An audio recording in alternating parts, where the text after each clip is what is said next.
নমস্কার বন্ধুরা, কেমন আছো সবাই?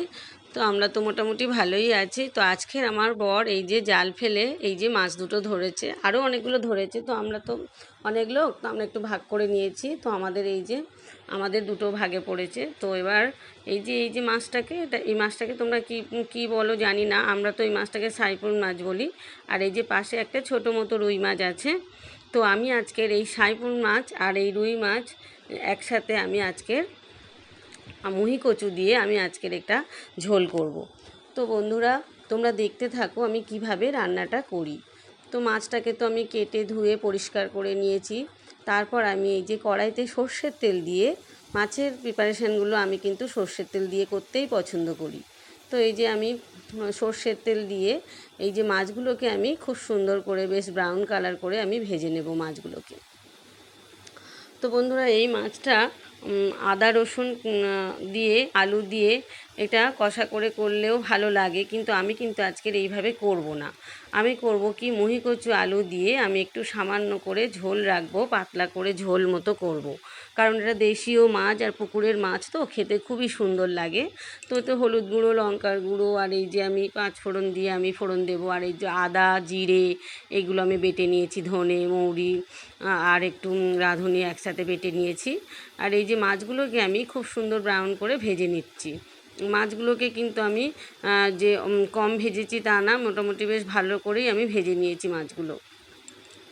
তো বন্ধুরা, এই মাছগুলোকে অনেকে অনেক রকমভাবে বলে, সাইপুন মাছ, কেউ কেউ বলে সাইক্লো মাছ, অনেক রকমভাবে বলে। তো আমাদের এখানে আমরা সাইপুন মাছ বলে থাকি। তো এই মাছগুলো এই যে ভালো করে বেশ লাল লাল করে ব্রাউন করে ভাজা হয়ে গেছে। তো এবার আমি এক এক করে মাছগুলোকে তুলে নেব একটা পাত্রে। তো বন্ধুরা, এতে কিন্তু রসুন আর পেঁয়াজ কিন্তু আমি এতে দেব না। আমি এটা একটু পাতলা করে ঝোল মতো করব। সেই জন্য আমি খুব একটা কষা কষা করব না, তাই জন্য আমি এখানে রসুন আর পেঁয়াজের ব্যবহারটা এখানে আমি করব না। তো এই যে আমি মাছগুলোকে একটা পাত্রে তুলে নিলাম। তো এবার আমি এই মাছ ভাজা তেলের মধ্যেই আমি এক এক করে মশলাগুলো দিতে থাকবো। প্রথমে আমি এর মধ্যে ওই বেশ মুহি কচু আর আলুটাকে আমি খুব সুন্দর করে একটু ভেজে নেব। কারণ যখন আমি করব, ভাজার পরে কিন্তু আমি তারপর মশলাগুলোকে কষিয়ে নেব তেলের মধ্যে। তো প্রথমে এই যে আলু আর মুহি কচুকে খুব সুন্দর করে বেশ ভেজে নেব। একটু হলুদ গুঁড়ো এর মধ্যে দিয়ে দেব, দিয়ে বেশ ভালো করে আমি এগুলোকে ভেজে নেব। এই মুহি কচু আলুটাকে আগেই ভেজে নেব। আর আলুটা বেশ একটু সরু সরু চিড়ে চিড়ে মতো করে কেটেছি। তো দুটো একসাথেই মোটামুটি ভাবে আমি কেটে নিয়েছি। তো এর মধ্যে আমি একটু হলুদ গুঁড়ো দিয়ে দেব, দিয়ে ভালো করে আমি এটাকে ভেজে নেব।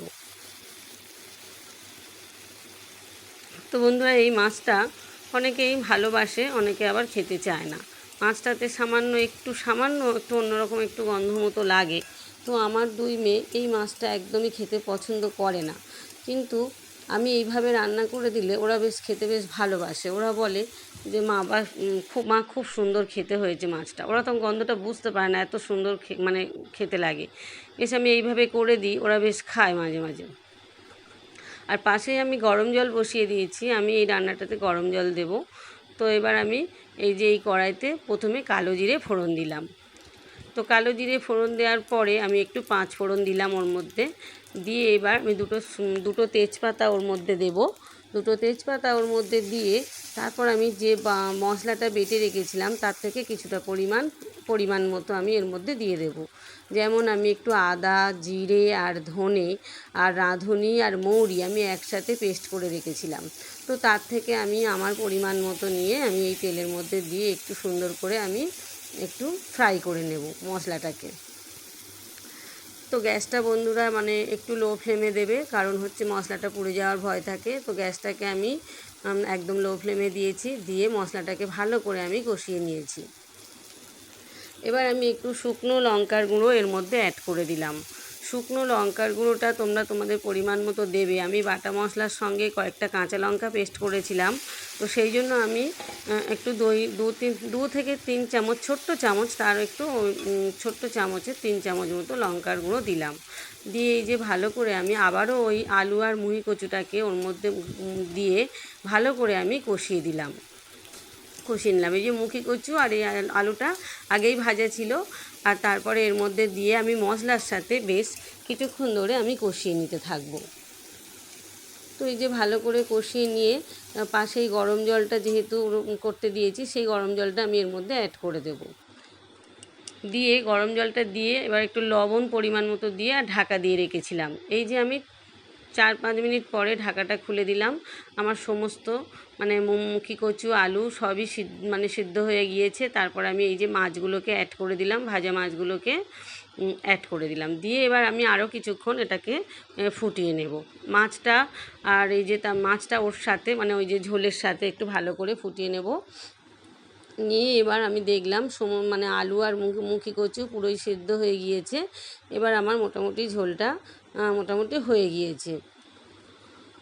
তো এর মধ্যে আমি ধনেপাতা কুচি বা কিছুই অ্যাড করব না, কারণ এই যে মুখি কচুর একটা আলাদা সুন্দর একটা ফ্লেভার আছে, যেটা খেতে খুবই ভালো লাগে। আর এটা যেহেতু দেশি মাছ, খুবই সুন্দর খেতে হয়েছে বন্ধুরা। তোমরা এই পদ্ধতিতে একবার ট্রাই করে দেখতে পারো, ভীষণ সুন্দর খেতে হয়েছে মাছের ঝোলটা। তো বন্ধুরা আজ তাহলে এই পর্যন্ত। তো টাটা, সবাই ভালো থেকো, সুস্থ থেকো।